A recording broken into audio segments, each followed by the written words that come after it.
Eh bien, très chers amis, rebonsoir pour de cette fois-ci un selfie vitamine ramené au nom du Rav Mugrabi. Combien devons-nous être reconnaissants vis-à-vis de nos femmes? Le Rav Mugrabi raconte qu'une fois un Rav avait été blessé au bras et il devait, après quelques mois de rétablissement, ôter à l'époque ce qui s'appelait un plâtre. Arrivé à l'hôpital, il demande à voir le service où est-ce qu'on devait l'enlever le plâtre et on lui indique un service et il est reçu par une infirmière.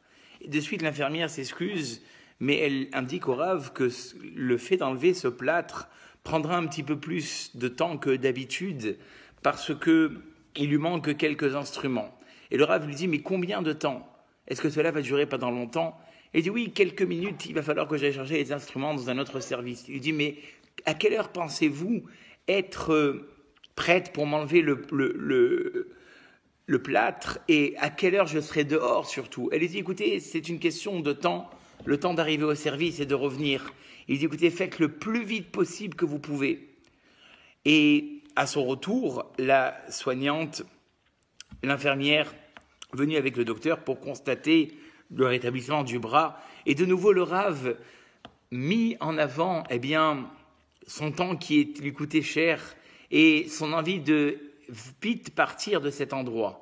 Et là, l'infirmière ne put se retenir de demander au Rav, mais avec l'apparence du Rav qui avait l'air déjà dans un âge avancé, elle lui dit, mais à votre âge, où est-ce que vous vous pressez? Où est-ce que vous allez tellement vite? Il lui dit, je dois aller à tel et tel hôpital à 9h pour le petit déjeuner. Alors, l'infirmière, ne comprenant toujours pas le Rav, elle lui dit, mais quel rapport le petit déjeuner de cet hôpital avec vous-même? Il dit, je vais vous expliquer, mon épouse, depuis plusieurs années, souffre d'Alzheimer. Et donc, j'aimerais être avec elle au moment où elle va prendre son petit déjeuner, pour être à ses côtés et prendre le petit déjeuner en même temps qu'elle, excusez-moi.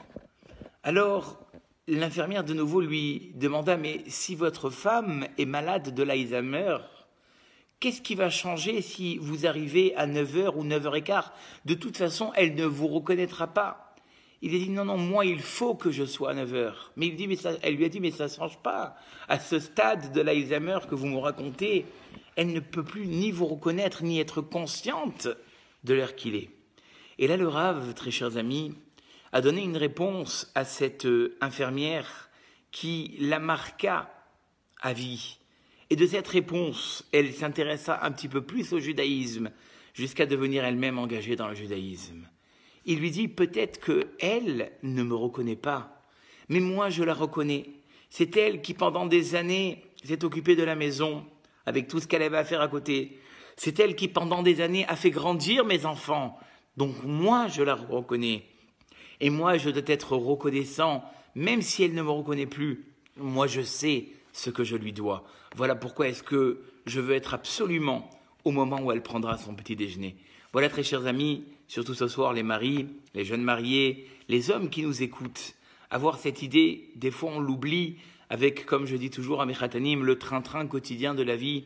On oublie combien est-ce qu'on doit être reconnaissant vis-à-vis de nos épouses par rapport à tout ce qu'elles peuvent faire. Réfléchissons une seconde à tout leur investissement et tout ce qu'elles peuvent apporter dans nos maisons et soyons correctement reconnaissants de tout ce qu'elles font pour nous. Je vous souhaite une bonne soirée et de bons Chagim de Pessah.